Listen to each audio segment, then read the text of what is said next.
দুর্লভ কাশ্যপ গল্প এক 20 বছর বয়সী গ্যাংস্টারে, যার চোখে কাজল, মাথায় তিলক, ঘাড়ে কালো গামছা, ভোলেনাথের পরম ভক্ত। যে কোনো কাজ করার আগে ভোলেনাথের পুজো করা, প্রত্যেকটা সমস্যাকে ধুয়োতে ওড়ানো।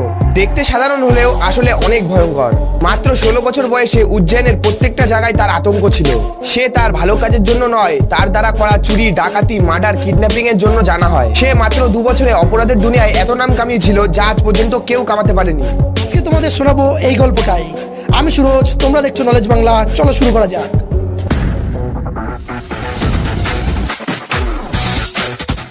যখন 16 বছর বয়সে অন্য সব ছেলেরা নিজের জীবনকে একটি ভালো পথে নিয়ে যায়, তখন দুর্লভ তার জীবনকে খারাপ অপরাধের দুনিয়ায় নিয়ে যায়। সে তার বায়োতে ওপেনে লেখে, আমরা এখানে মার্ডার, ছিনতাই, পয়সা আদায় এবং সব রকমের ঝামেলাকে মিটাই। দুর্লভের মৃত্যু ঠিক ওভাবে হয় যেভাবে সে লোকেদের হত্যা করত। কেউ একজন বলেছে অপরাধের কোনো বয়স, কোনো সীমা, কোনো স্কুল হয় না।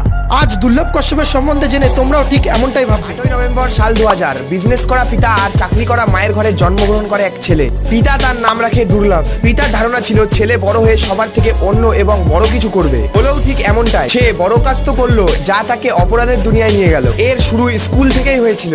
প্রথমে স্কুলের শুরুতে দুর্লভ তার সিনিয়র এবং জুনিয়রদের ঝামেলা মেটাতে লাগলো।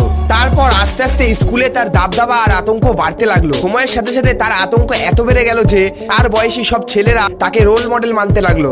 আস্তে আস্তে দুর্লভ তার সমবয়সী সব ছেলেদের নিয়ে একটি গ্যাং তৈরি করলো। আর গ্যাংয়ের প্রত্যেকটা মেম্বার দুর্লভ কাশ্যপের এক কথায় যে কাউকে মৃত্যুর ঘাটে নিয়ে যাওয়ার জন্য প্রস্তুত থাকতো। দুর্লভ কাশ্যপ নিজের গ্যাংয়ের সাহায্যে বেশিরভাগ শহরেই তার আতঙ্ক ছড়িয়ে রেখেছিল। আর এটাই কারণ ছিল ওখানকার বাসিন্দা এবং পুলিশের কাছে দুর্লভ কাশ্যপের অপরাধী হওয়ার। দুর্লভ কাশ্যপ তার সোশ্যাল মিডিয়ার বায়োতে ওপেনে লিখেছিল, আমি বদমাস, আমি গুন্ডা, আমি অপরাধী, যে কোনো রকম ঝামেলা হোক, যে কোনো রকম বিবাদ হোক, আমার সাথে কন্ট্যাক্ট করুন। এরকম নানা পোস্টের মাধ্যমে সে মানুষদের ধমকাতো। বন্ধুরা বলে না, অপরাধের দুনিয়া বেশি বড় হয় না। যখনই এ সকল পোস্টের কথা উজ্জয়ন থানার পুলিশ 27 অক্টোবর 2018 সালে জানতে পারলো, তখনই দুর্লভ সহ দুর্লভের গ্যাংয়ের 23 জন ছেলেকে জেলে বন্দি করে দেওয়া হলো। এটাই প্রথমবার যখন দুর্লভ জেলে যায়। দুর্লভ যখন জেলে ছিল তখন ওই থানার এসপি সচিন আতুলকর দুর্লভকে বলেছিল, তুই কম বয়সে অনেক শত্রু তৈরি করে ফেলেছিস, তুই জেলে যতদিন থাকবি ততদিন বেঁচে থাকবি, বাইরে বেরালে কেউ না কেউ তোকে মেরে ফেলবে। পরে এসপি সাহেবের এই ভবিষ্যৎবাণী সত্যি প্রমাণ হলো। লকডাউনের আগে দুর্লভ জামিনে জেল থেকে বেরিয়ে ইন্দোরে থাকতে শুরু করে। যখন লকডাউন খুলে দিল তখন সে তার মায়ের কাছে উজ্জয়ন ফিরে আসে। 6 সেপ্টেম্বর 2020 রাত ছিল, যখন দুর্লভ এবং দুর্লভের বন্ধুর জন্য তার মা ডালবাটি বানিয়েছিল। সবাই একসাথে খেয়েও ছিল। তারপর দুর্লভ তার 4 বন্ধুর সাথে চা সিগারেট খাওয়ার জন্য অমনোর ভুরার দোকানে রাত 1টার সময় পৌঁছায়। কিছুক্ষণ পর অন্য গ্যাংয়ের সাইনাবাজ, সাদাফ, ইরফান, রাজা, রামিজ ছাড়া আরো মেম্বার ওই দোকানে পৌঁছায়। পুরনো ঝামেলার জন্য দুই গ্যাং একে অপরের দিকে তাকাতাকি করতে থাকে। সাইনাবাজের সঙ্গে দুর্লভের কথা কাটাকাটি হয়। তারপর আর কি, সাইনাবাজ ও তার গ্যাং দুর্লভের ওপর চাকু দিয়ে আক্রমণ করে দেয়।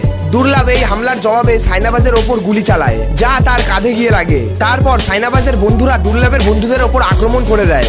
দুর্লভের সাথে 4 জন বন্ধু ছিল, যার তুলনায় সাইনাবাজের বন্ধুর সংখ্যা অনেক ছিল।